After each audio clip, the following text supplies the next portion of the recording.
Hello, I'm Howard. I've worked in UK railway engineering for nearly 20 years in everything from maintenance, renewals and fault response to project work, design work and management. And I wanted to look today at the sixth game in the series. Looking at railway engineering in video games, and it's Red Dead Redemption 2. This series, I basically just look at the how the developers have done the railway engineering in the game, if it's plausible, what they've got right, what they could have done better, and just a general overview of the tracks and the trains. So, in previous videos, I've started with the rails themselves and the switches and crossings, like you can see here. But I think in this instance, I'm going to start with signals because this is quite interesting, the signals in this game. So I'll start there. Here we are in St. Denis, looking at some of these mechanical semaphore signals. To the horror of any American viewers, this is actually the British layout for the semaphore signal, with the signal arm being on the left, the red and white flag bit there being on the left-hand side is the British way. The arm would usually be on the right for North American. So you can see it's up at 45 degrees there. That's the signal in the off position or proceed. You can see here there's a ladder for the signal maintainer to get up, replace lamps, because this is also lit, they're not just mechanical, they have a lamp system as well for seeing at night and in poor conditions, which we'll look at in a minute. This is a fairly typical post design. So there's several parts to one of these signals. So you can see there's a couple of lenses there, a blue lens and a red lens, and what shines through them is this oil, probably paraffin lamp on the back. There'll be a flame lit in there, you'll have to keep refilling, that's why there's a ladder on the back. And so when the signal's pulled up, the blue lens moves into position, or should I say the green, and then when the signal arm drops back down, the red moves into position, the most restrictive aspects, and puts that on. And you might be saying, why is the lens blue? It's because the light from the oil lamps in the back was a yellow light, and when it shone through the blue aspect, the blue lens, it would make a green color. So the yellow light mixed with the blue lens makes a green, so the train would see the green. So it is a green aspect, but they have to use the combination of yellow and blue to create that, because they couldn't produce white light at the time. They're using paraffin and oil lamps anyway. This next signal here at the freight yard is the American way round, the signal arm being on the right instead of the British way with it on the left. Again in the off position, which is proceed. Once again, the lamp system shown there, shining out. That looks to be between red and blue, so that's a bad off. You'd want to adjust your signal wire a bit more so that it shone completely through one lens or the other, rather than between the two. So here we are at the back of this signal, and you can tell it's the back of this signal because of this rear lens. So the front side is the one with the red and the green aspects, and this is the rear lens. And I think they've got this a bit backwards, okay? So when the signal is off, as it is now, in the proceed position with the arm up at 45 degrees, that is when that shutter on the back, or the backlight blinder as it's sometimes called, should be covering that. So that light should be blocked now. That lens should be blocked by that arm when it's in the off position. And then when the signal is in the on position at danger with the arm at exactly horizontal, that's when it should be uncovered. And the idea behind that is the signaller should be able to see the back of the signal. So all the signaler's signals face away from them and they can see the back. And when the signaller puts his lever back in the frame and the signal goes back to danger, do not proceed, then that white light should appear.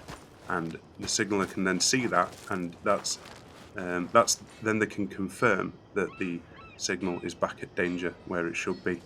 And if it's not, if they can't see that light, then they know one of two things has happened. Either it's blown out in a gale, or the signal is still in a proceed position when it should be at danger. And here is a signal in the on or danger position, do not proceed, with the signal arm at horizontal. Here's another signal, again American in the off position, proceed. And let's have a look at these signals at night. You can see the light shining through the lens, through the spectacle on this one is illuminating it blue, because it's a white light rather than the yellow sort of paraffin light that would go through the blue lens and to create the green normally. And here's the red danger aspect with its arm out horizontally, lit up at red, and you can see where it rotates that silvery bolt in the middle. As it rotates around that bolt, as the arm gets pulled up, the blue will end up in front of that when it's off. You can see at the back how they've got this slightly wrong.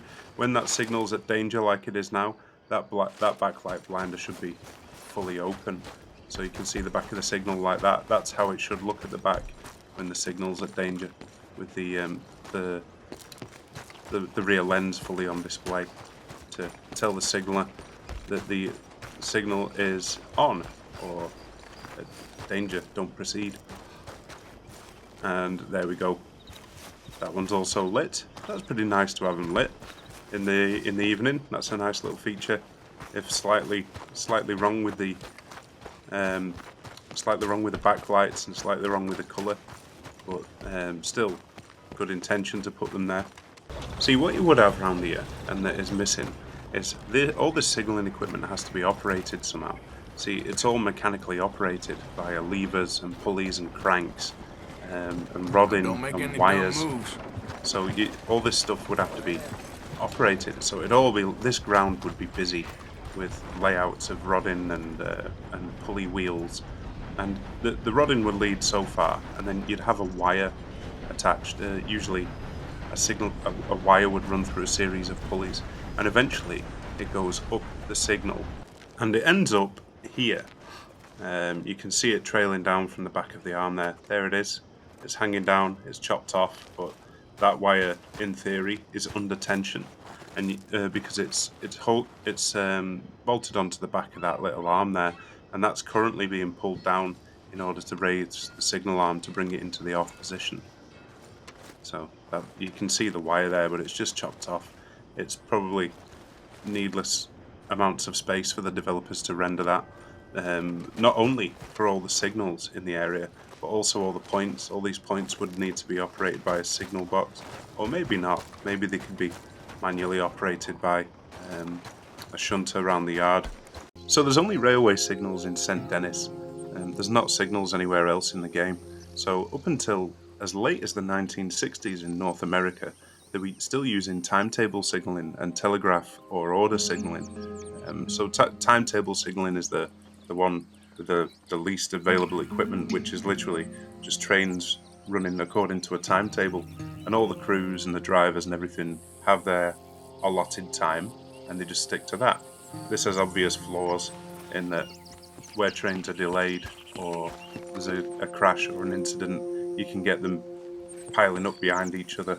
But they did timetable trains with enough time so that if your train did break down, then someone could run behind it and get the flags, a red flag or a flare or something out to warn an approaching train. Obviously not as safe as modern signalling, but then it got a bit more advanced with telegraph, where they could message ahead to the next station along and give instructions like wait here, wait in the loop, let this other train pass. There's danger up ahead. Trains would stop at each station and receive new orders, if you will, that had been transmitted ahead of the train from previous or advanced stations. Now, this is a rare feature to have actual railway construction going on in the game. This is great to see. They have tried to make this stand out as new by making everything a bit more shiny and polished. You'll see when we look at the rail condition and the condition of the base plates, which are these silver plates that the rails are sat on. Elsewhere in the game, these are rusted and brown, very realistic looking. Here, where it's new, they've made them sort of a polished silver. And for reasons I'll get into a bit later, that's likely to be the opposite. If anything, these rails would probably be more brown and rusty than ones that were being run on. But nevertheless, you can see they've not ballasted this section yet. It's empty of ballast. They've got the joints in, nice and jointed up. The joints are an appropriate length. They're these days use a 60-foot length. That's been the case for quite a long time, so these joints are appropriately spaced. You can see they're doing things in sort of the correct order as well. where you lay the sleepers, base plates, the rail on top of them, and then ballast comes later. But here, look at this team of hard-working railroad men. I should say railroad and not railway, since this is America. And this is a really good feature. As these guys are hammering in the spikes, the rail spikes, to hold the rail in place, they just get hammered in through the base plate, but alongside the rail, and it stops the rail moving laterally and holds it down onto the base plate. And as these guys finish, you can see that once they've finished one spike, they move over to the next one and start on the next spike. And that's a really great little detail to have. The teams moving along, several men at a time, spaced it out, sharing the workload. This is still the same principle as things are done today. You get your foundation sorted out, and then you lay the sleepers, and then you lay the rail, and last comes the ballast.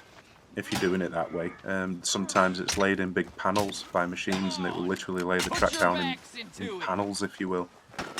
There's trains these days that will just move along continuous motion, laying railway, and they can do huge amounts in a night, much more than could be accomplished by hand. These guys here. This is how sleepers are piled up normally. You see stacks of sleepers like this all over railway construction sites. Look out! And here is a more realistic look at the rail.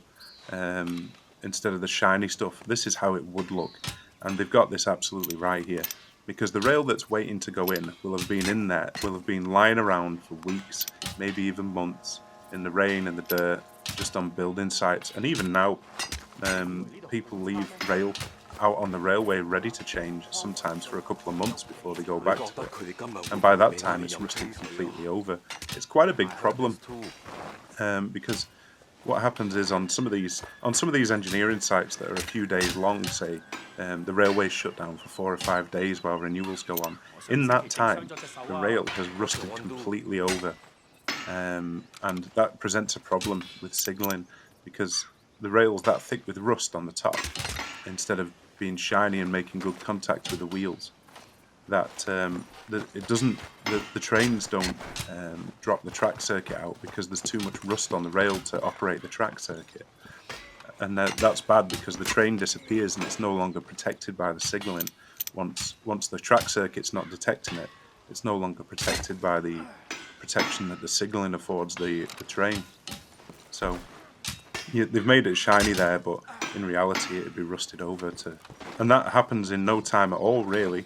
Happens very quickly, over a few days, and then you have to put special instructions in place with the signal box and tell them to work to a special instruction. And even if you change rails, when you put rails in, you have to ring the signal box and say, listen, these rails here are rusty, you need to take that into account and work to this special instruction for where there's rusty rails, in case the train disappears off your track circuit. You can see the camp here. There's these railway camps in the American West. They would turn into, you'd have the men who would keep getting paid, moving along the railway, and as the railway moved along, the camp moved along, and eventually dances would get turned up, there'd be brothels, and like industry would pop up around the railway workers, because they'd obviously want to have a bit of a good time and a drink and a laugh, and industry would pop up around where the railway's being built, so it would be followed by business. And the type of rail and fastening system they've gone for here, entirely appropriate for the time and for the area. Used a lot in North America. Flat bottom rail with spikes. Flat bottom rail around the late 1800s. I think this game's set in 1890, so that's very appropriate. Other options at the time were available. There was flat bottom bullhead, perhaps double-sided rail available as well. Some maintenance advantages to that, in that you just turn it round instead of replacing it. You get double the life out of it, but it's a bit trickier to install and maintain than just spiking it in. So yeah, that's a very good choice. So as we look at this rail here that's been in a while, you can see that it's much more brown and rusted, and so are the base plates, than it was on the construction site, like I say, not necessarily the case, because We're do you all see good that here. shine on the Head top of back the up rail? there. That silvery running band. That's the result only of the amount of wheel passage it gets, the amount of train wheels abrading the top on a regular basis, keeping it shiny. And that's the only reason the top of it's shiny at all. Like I say, after 3 or 4 days, not even that, Don't need the, you the top of that will be distracting me here, coated with Morgan. rust. But yeah, I'd expect the ones on the construction site to probably be rustier than the ones here because of the passenger trains. So here we are with some switches and crossings, S and C, as I like to call it. And they've immediately one-upped themselves from Grand Theft Auto with this switch design, Grand Theft Auto 5. They've included stretcher bars and points operating equipment. Now, I'm not sure how the operating equipment's supposed to work, but they have included it. Also, the stretcher bar, which is that bar between the two switch rails at the front. Probably should have more than one, but one is an upgrade on none, so that's good. They've improved the switch design slightly for this game. You can see the chamfered rail cut there to bring it to a point at the end. Stretcher bar. The stretcher bar is bolted into the web of the rail, and it looks like it goes through the rail almost. Yeah, at that side. Yeah, it must go through the rail, which is unusual. I've not really seen that design before. It would normally go underneath the rail. Yeah, you'd be unlikely to drill a hole through the rail to fit that stretcher bar through on that side where the point equipment is. Usually it goes under, but maybe it's a design I don't know about. The purpose of the stretcher bar being, of course, to keep the rails an appropriate distance apart for the train wheels to pass through that gap. And there's not enough room in the gaps either side of that rail to fit a train wheel through. So, as for the kit itself, I'm not really sure how that's supposed to work. Whether someone comes along and puts a handle in, maybe there's like a handle that inserts into that, and then you can lever the switch one way or the other. But you can see at the switch ends, that stretcher bar isn't maintaining a gap one side or the other, which it should do for the wheels to pass, because you can't go over both sides at once. So because there's no gap, if we watch now and follow this wheel on the right hand rail, the right hand rail comes along and takes us in the straight on position through the crossing nose and straight on. Whereas if we follow the other rail, you'll see if we follow the left hand rail, which again is butt up, there should be a gap there, but there's not. So the result of not having the gap is coming along here, and the left hand wheel trying to follow this rail, go through the crossing nose and go off to the right. So because the switch toes are up at both sides, it's trying to send the switch two different ways. One side should butt up right to the rail, and the other side there should be a gap to allow the train wheel to pass. They have got this right though. This is the crossing nose, it's called, and you can see that's the purpose of that is to allow the train wheel to pass through. Some games have where the rails just clip through each other instead of putting a crossing nose in, but it's good that they've gone through the effort to actually do this, and it does look very good. The sort of rust and the wear marks on the rail, that's very realistic looking. They've done a good job there. And these bits here, these rails at the side, these are check rails. We call them in the UK at least. Not sure what they might be called in America, but the purpose of those is as the wheel is going through this crossing nose, it can potentially. What you don't want it to do is if it's trying to go straight on, you don't want the wheel to get stuck on the crossing nose or go off to the right. So because the train axle is a fixed piece, um, if you have that check rail on the left hand side, the train can't go too far to the right and slip off that way when it's trying to go straight on. Yeah, because what you don't want is for your train wheel to hit that nose. So this check rail holds the wheel on this side in place to stop it going too far to the right. So if the train tries going too far to the right, it's going to get caught on that rail. And they've put a nice bend on the end of it as well to sort of guide the rail in rather than have it hit the end of it. So that's still a feature of S&C. That's very good. It's in the right place. It serves the right purpose. That's a good bit of switch design. There are a couple of different types of operating equipment in this game. So, for example, here's a lever system, and when you operate that lever, it switches from the arrows there to that round thing, and that tells the train which way the points are set, whether it's set into the loop. or whether it's set going straight. Here's an example of early electrification. Okay, it's a tram, but it did later come with trains. I think the first electrification was using the overhead line system like we see here. It was in Austria in about 1883. This game's set in about 1890, so it moved around quite rapidly from then. And then the first actual train system in America, like passenger train, not tram, to use it was the Baltimore and Ohio line. That was that was 1895, and it was used to go through a tunnel of about a 5 kilometer section. Because what happened at the time is smoke was becoming very unpopular because everything was already smoking and polluted because of all the factories and industrialization. So to reduce that smoke a bit, electrification started getting popular in sort of metropolitan areas from then on. Now, this game loves its wooden and trestle bridges. You've got a wooden arch bridge here, and there's a lot of trestle bridges, which are a sort of square lattice structure that we'll look at as well. And you can see just off in the distance over that initial wooden bridge, there's an iron bridge as well. And what used to happen a lot of the time was they'd put these wooden and trestle bridges up initially while the railway was being built. The trains would have to go slower over it, sometimes down to about 3 or 4 miles an hour, very slow, because they were quite wonky and unsturdy. That train's probably going maybe a bit too fast for what it would have actually gone over such a bridge. But what they do is use those bridges to get the railway up and running, and then once the railway was running, they could get more materials to site using the train, and then use the train to drop the materials off to build its own bridge, if you will.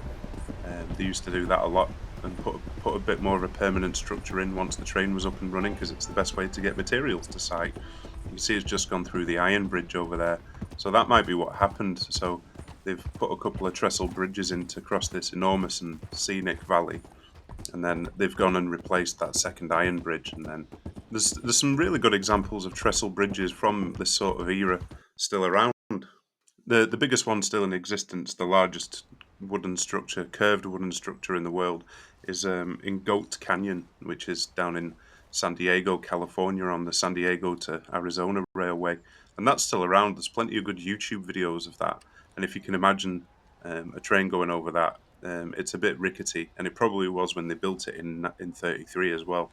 So they really did have to slow down when they were going over these bridges, perhaps a bit slower than what they're doing in the game. Overall, trains form a big part of the gameplay and the world in this game, much as they have in other Rockstar games like Grand Theft Auto. They form part of the infrastructure that you use. You use it for missions. There are stories surrounding the trains and the train tracks, so it's no surprise they've gone through a decent amount of effort to try and get that right. They've got the meat and bones of everything there. They've got correct rails. They've got correct S&C. They've got all the correct sort of basics right. Just little things like the signals being slightly off with the lamp colours and the spectacles, the switch and crossing design, and some of the timbers. If you look at some of the complicated switches and crossings around St. Denis, they're really they just didn't know what to do with the timbers and the layout of the sleepers through complicated S&C. But still, the infrastructure in general. You've got lines leading into goods yards, lines leading into ports and factories. So the railway has a clear purpose and use in this game that's completely believable. The radius of the turnouts and the angles of the inclines and declines on the railway are acceptable. There's nothing crazy like going up a huge steep incline because obviously train wheels suffer from low adhesion at the best of times because it's steel on steel. They've put quite a bit of effort into this game. I love that they've put construction into it, but overall, the signals are slightly off in some ways. The spectacles are wrong. Some of the signal arms are on the wrong side. It's just minor details really they've got wrong. The meat and bones of it is there. They've got the majority of it right. So for this game, I'm going to go for a healthy 7 out of 10. Could have made a few changes to really nail it, but overall really good, and a lot of it's true to life. So well done, and thanks for tuning in. See ya.